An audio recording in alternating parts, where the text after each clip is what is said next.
Greetings, friends. This is Steve Dupuy for the Bible News Prophecy Program with Dr. Bob Teal, bringing you news and analysis of world events in light of Bible prophecy. Dr. Teal, I recently heard something about the possible expansion of the European Union. Do you know if that is accurate?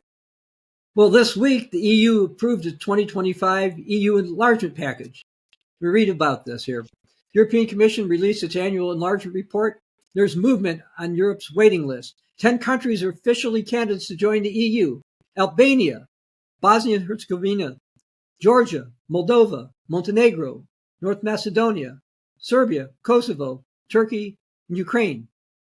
Ursula von der Leyen, president of the European Commission, said, quote, "We're more committed than ever to turning EU enlargement into reality because a larger union means a stronger, more influential Europe on the global stage." And the report said significant progress has been achieved with these nations. And each enlargement, according to this report, has made the EU stronger. Said when 10 countries joined the EU in 2024, it was their largest expansion. Since then, those new countries saw their living standards basically double, unemployment cut almost in half, life expectancy increase, poverty drop, new jobs created. Plus, it helped the existing members of the EU with trade. Now, there's another enlargement thing, by the way, that happened in 2025. And that was when Serbia, Albania, Montenegro, North Macedonia, and Moldova all joined what's called the Single European Payments Area, called SEPA, which involves using cross-border trade with the euro. But what is the significance of some nations joining the European Union while still other nations join SEPA? Well, all those nations want to be in the EU that I mentioned, and they all have joined SEPA. And that's kind of a step to get them into the EU. Now, the EU wants to be more powerfully, geopolitically and economically. More people using the euro is going to help that. And they want to dominate trade, which the Bible talks about will happen with Europe, with the beast in Revelation 17 and 18, those chapters. Now, another reason, though, to have more countries in is because there was a news item this week said, Europe's getting older. Can enlargement bring new life into the EU? And it says EU's population is going to shrink by a third by the end of the century without migration, losing the equivalent of 1 million workers annually for the next 25 years. And it says Italy and Spain are facing looming population collapse, latest data shows. I've never heard of a population collapse. Is that the major reason for the EU increase the number of countries in the bloc? No, I think economic power is the main one, but this is a motivating factor. Now, according to Eurostat, EU is going to lose about 9% of its population by 2050 and 34% by 2100 if there's not more migration. And then the EU Commission noted that with their 2004 enlargement, which they call the Big Bang, it brought lots of benefits, including younger workers. Okay?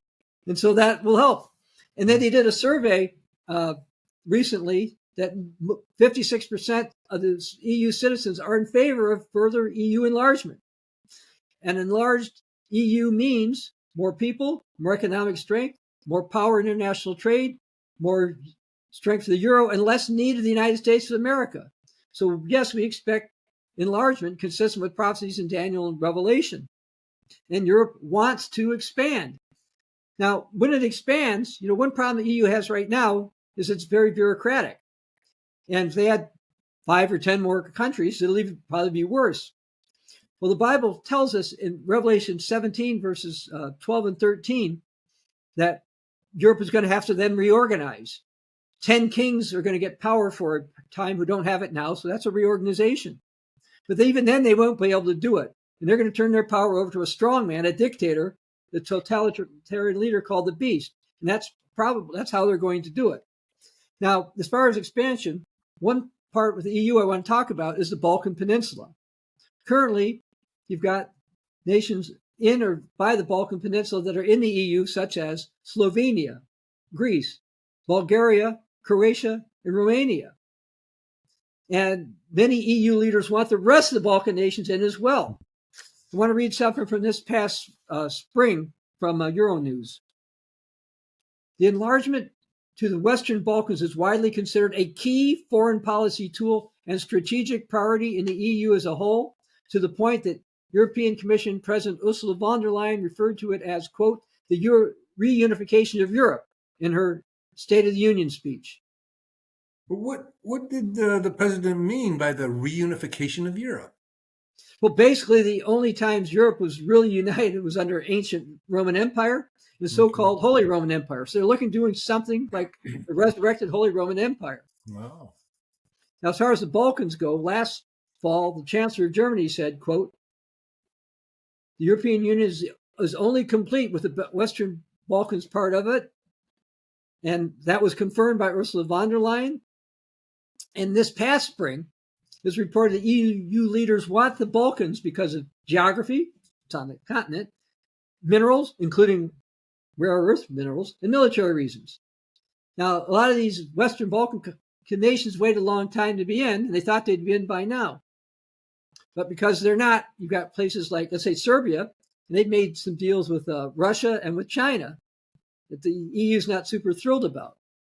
Now, the EU wants the Balkans not only because they're part of Europe, but because they don't want Serbs and Serbians to be an ally of Russia. In World War II, ethnic Serbs, and they're, by the way, in Bosnia and Herzegovina, Montenegro, and Serbia, and some other places, fought against Hitler and the Axis powers. Yet the Croatians fought on the side of Hitler. And by the way, you notice that Croatia is in the EU. Now, Serbia itself, torn between different places, but to show the EU that it is interested in being part of it, last year it decided it was going to buy its military planes from France, who's in the EU, instead of Russia. Well, that doesn't sound as if the European Union is very unified now. Oh, there's all kinds of divisions over there.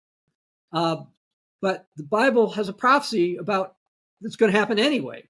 If you go to Daniel chapter 2, starting in verse 41, talking about the end time king of the north beast, here's what we read about him.